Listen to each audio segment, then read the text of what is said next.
وہ کم سے کم بھی 12-14 ارب روپے کی رشوت بن گئی۔ اس نے خود اعتراف کیا، یعنی یہ ویسا ہی اعتراف ہے جیسے کہ کوئی کہے کہ پستول میرے ہاتھ میں تھا، گولی میں نے چلائی، مجھے پتہ نہیں تھا کہ میں قتل کر رہا ہوں، میں نے تو ایسے ہی اس پر گولی چلا دی اور وہ مر گیا، مجھے کیا پتا کہ اس نے مر جانا تھا۔ اس طرح کا یہ اعتراف تھا عمران خان کا، جس میں یہ پھنس گیا ہے۔ اور اب یہ ویسے یعنی تمام جو ماہرین قانون ہیں وہ یہ کہتے ہیں کہ القادر ٹرسٹ ایسا کیس ہے جو توشہ خانے میں غلط بیانی کے کیس سے بھی زیادہ اوپن اینڈ شٹ کیس ہے، یعنی جس کو ثابت کرنے کے لیے کوئی بہت زیادہ بحث مباحث سے بہت زیادہ دلائل پیش کرنے کی ضرورت نہیں، شواہد موجود ہے، گواہ موجود ہیں، دستاویزات موجود ہے، ہر چیز موجود ہے، اور یہ کیس اگر عدالت چاہے تو اسے 15 دن میں نمٹا دے، چاہے تو مہینے میں نمٹا دے، چاہے تو 2 مہینے لگا دے، یہ کوئی بہت لمبا عرصہ چلنے والا کیس نہیں ہے۔ اس کے ساتھ ہی توشہ خانہ کیس میں بھی اس کی ضمانت مسترد ہو گئی ہے۔ توشہ خانہ کیس یہ وہ نہیں ہے جس میں اس کو سزا سنائی گئی، یہ نااہل کیا گیا ہے،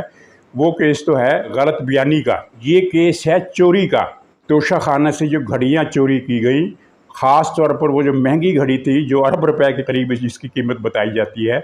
اس کیس میں بھی ثبوت سارے تیار ہیں۔ اور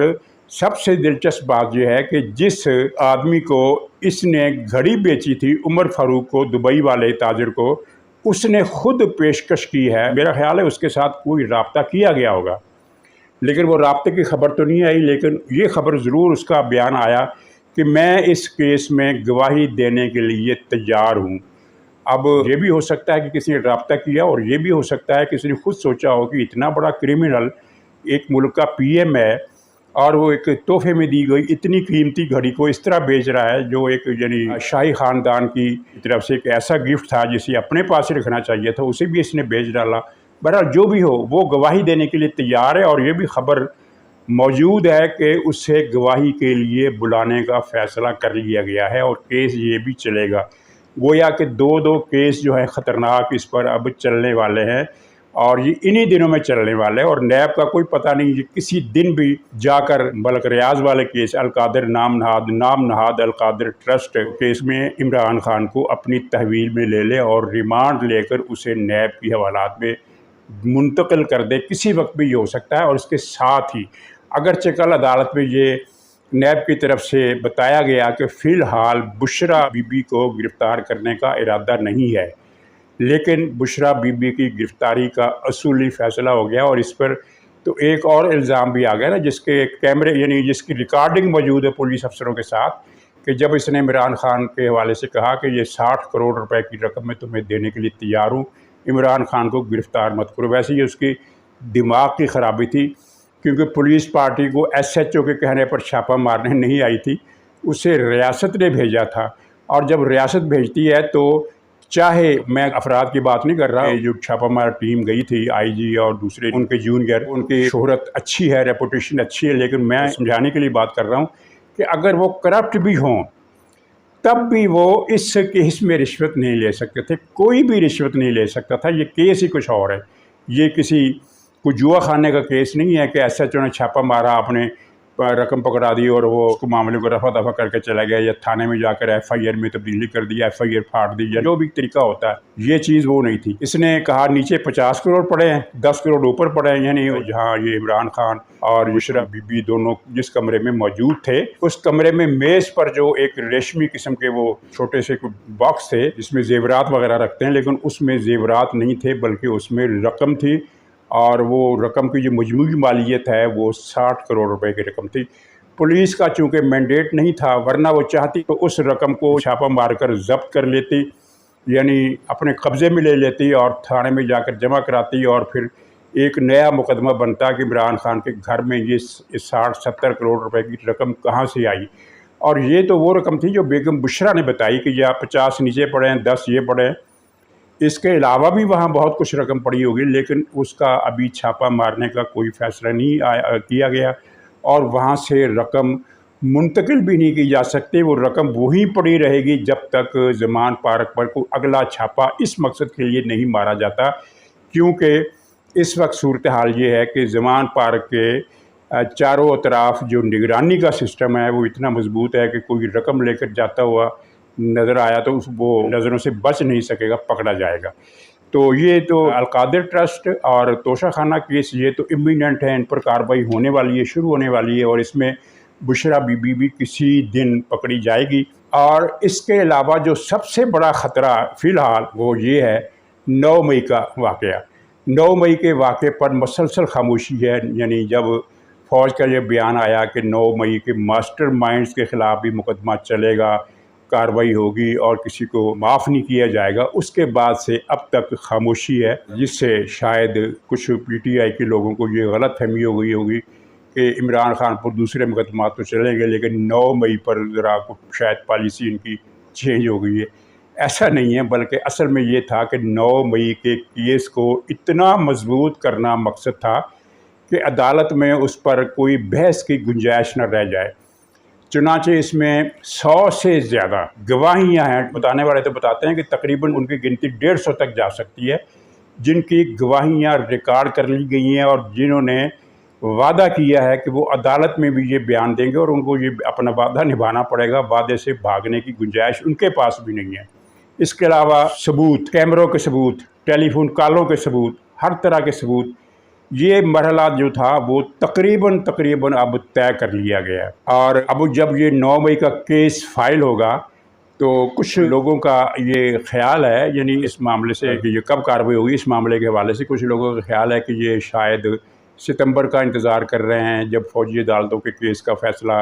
ہو جائے گا اور بندیال ریٹائر ہو جائے گا۔ لیکن اس کیس کا بندیال کی ریٹائرمنٹ سے کوئی تعلق نہیں ہے، فوجی ٹرائل کے خلاف فیصلہ نہیں دے سکتا،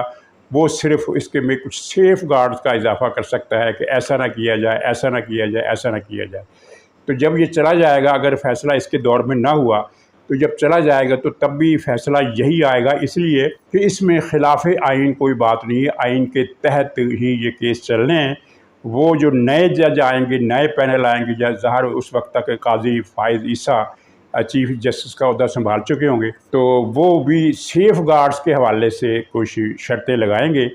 کہ اس طرح کی حقوق تلفی نہیں ہونی چاہیے، اس طرح کے معاملات نہیں ہونے چاہیے۔ وہ جو بھی چیزیں سامنے آئی ہیں کہ جو ٹرائل ہو وہ اوپن کورٹ میں ہو، اور اپیل کا اس طرح سے حق ہو، وکیلوں کا اس طرح سے حق ہو، ملاقاتوں کا اس طرح سے حق ہو، تو یہ آئین کے مطابق ہی فیصلہ آئے گا اور اس میں کوئی گنجائش نہیں ہے۔ تو انتظار اسی بات کا کیا جا رہا ہے۔ اس کا مطلب یہ ہے کہ اب زیادہ سے زیادہ یہ 9 مئی کا کیس جو ہے یہ ستمبر کے آخر میں شروع ہو سکتا ہے، ستمبر کے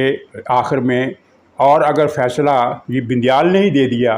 تو ستمبر میں بھی شروع ہو سکتا ہے۔ اگست کا مہینہ چل رہا ہے، 20 دن رہ گئے، 3 ہفتے، تو ملا کر 1 مہینہ ہم کہہ سکتے ہیں کہ 1 مہینے کے بعد 9 مئی کا بم جو ہے وہ کسی بھی وقت پھٹ سکتا ہے۔ دوسری طرف ان کی جو گرفتاریاں ہیں وہ ایک تدریج کے ساتھ آگے بڑھ رہی ہیں۔ کل بھی ان کے 2-3 لیڈر گرفتار ہوئے، جن میں زیادہ قابل ذکر وہ نفرت آمیز تقریریں کرنے والی، گالیاں دینے والی، مظاہرین کو فوج پر حملوں کے لیے اکسانے والی شندانہ گلزار نام کی خاتون، وہ بھی پکڑی گئی ہے۔ کچھ اور لوگ بھی ان کے پکڑے گئے ہیں۔ اب ہر روز نہیں تو ہر دوسرے، تیسرے، چوتھے روز کوئی نہ کوئی گرفتاری ہوتی رہے گی، اور گرفتاریوں کی فہرست ظاہر ہے یہ کوئی ہزاروں کی تعداد میں نہیں ہونی ہے، یہ درجنوں کہہ لیں یا 20 کہہ لیں یا 15-20 کہہ لیں یا 25-30 کہہ لیں، اتنے بندے پکڑے جانے ہیں۔ اور اس کے بعد ان کا جو مکو ہے وہ گویا کہ اس کے جو پنجابی میں کہتے ہیں کہ ٹھپنا، اور اردو میں کہتے ہیں کہ تابوت پر آخری کیل جو ہے، تابوت میں جو آخری کیل ہے وہ ٹھونک دی جائے گی پی ٹی آئی کے اس سیاسی تابوت میں۔ اور ظاہر ہے اس میں اب یہ کہنے کی کسی کو ضرورت نہیں ہے کہ یہ یعنی ایک پی ٹی آئی کو رستے سے ہٹانے کا پلان ہے۔ اگر یہ پلان ہے تو یہ پلان کی سہولت کاری خود عمران خان نے کی، اور 9 مئی کا کیس بڑا سیریس تھا، جتنا ہم لوگوں نے اور بہت سے سارے دوسرے لوگوں نے جتنا اسے سمجھا تھا یہ اس سے زیادہ سنگین ہے، کیونکہ ہمارا یہی خیال تھا اور میرا بھی یہی خیال تھا، وہ یہ ہے کہ 9 مئی کا مقصد تھا کہ پاکستان میں فوجی تنصیبات پر حملے کر کے ایک انارکی کی فضا پیدا کی جائے، فوج کو مجبور کیا جائے کہ وہ گولی مارے عوام کو، مظاہرین کو، تاکہ ہر شہر سے، ظاہر ہے 15-20 ٹارگٹ تو انہوں نے اٹیک میں لیے تھے، تو ہر جگہ سے 2, 4, 10, 20 لاشیں گری گی تو ظاہر ایک کوہرام مچ جائے گا، ایک قیامت کا منظر ہوگا، پورے دنیا میں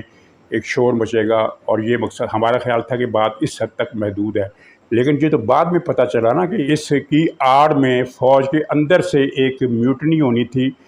جس کے بعد جنرل عاصم منیر کی تقرری کینسل ہو جانی تھی، اور اس میں عدلیہ کے کچھ لوگوں کو بھی آن بورڈ لیا گیا تھا کہ ہم یہ سازش کرنی ہے، آپ نے یہ کردار ادا کرنا ہے۔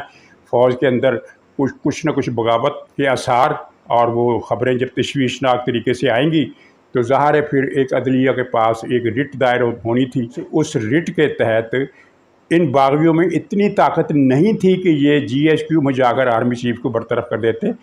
انہوں نے دوسرے مقامات پر گڑبڑ کر کے بجری یا ہتھوڑا آرمی چیف کی تقرری کینسل کرانی تھی، اور اس کا پورا کیس ان کا تیار تھا۔ کیس یہ تیار تھا کہ یہ تو ریٹائر ہو گئے ہیں،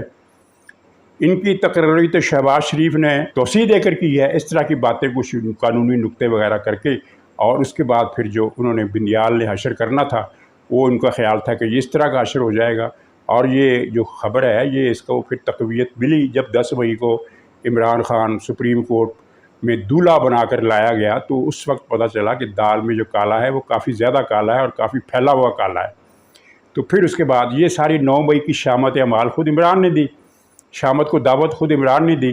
اب یہ اٹک جیل میں بند ہے، اگر یہ اٹک جیل میں ہی رہتا ہے تب بھی اس کی کم بختی اور سختی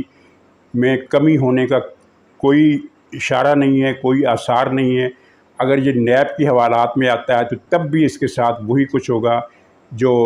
ہونا چاہیے، جو ہونا ہے۔ اور ناظرین، عمران خان کے لیے مسئلہ صرف سی کلاس بی کلاس کا نہیں ہے، یہ کسی بھی کلاس کی جیل میں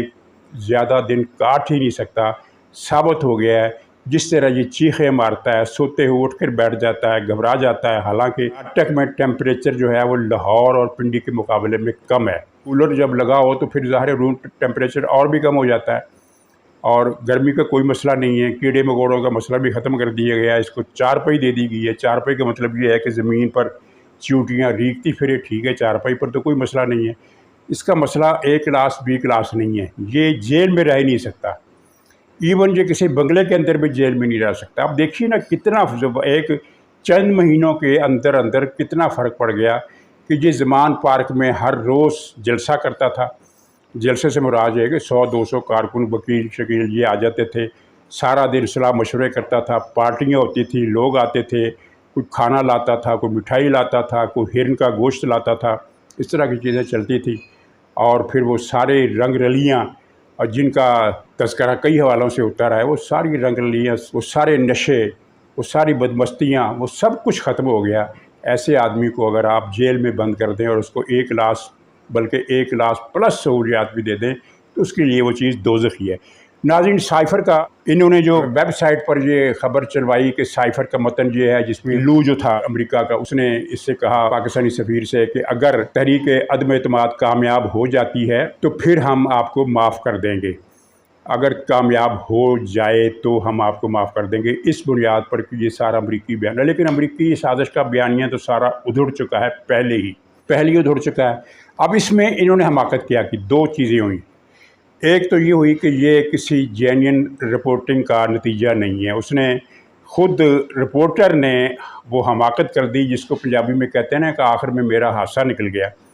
یعنی وہ جو گدھا جو شیر بنا تھا اور شیر بن کر جس نے کسی شکار پر وہ جمپ لگانی تھی اور لیکن وہ جمپ نہیں لگا سکا۔ بعد میں لوگوں نے پوچھا تو اس نے کہا کہ میں نے تو پوری تیاری کی تھی جمپ لگانے کے لیے، کان بھی کھڑے کر دیے تھے، دم بھی کھڑی کر دی تھی، لیکن اس وقت میرا حادثہ نکل گیا اور جانوروں کو پتہ چل گیا کہ یہ تو کھوتا ہے، یہ تو شیر نہیں ہے۔ کوئی بھی رپورٹر دنیا کا، کسی بھی اخبار کا رپورٹر اپنے رپورٹ کے آخر میں یہ فقرہ نہیں لکھتا جو اس نے لکھا۔ اس نے لکھا کہ یہ رپورٹ ہے، یہ مجھے پی ٹی آئی والوں نے نہیں دی ہے، یہ مجھے فوج کے گمنام افسر نے دی ہے، مجھے پی ٹی آئی والوں نے یہ رپورٹ نہیں دی ہے۔ یہ فقرہ جو اگر وہ نہ لکھتا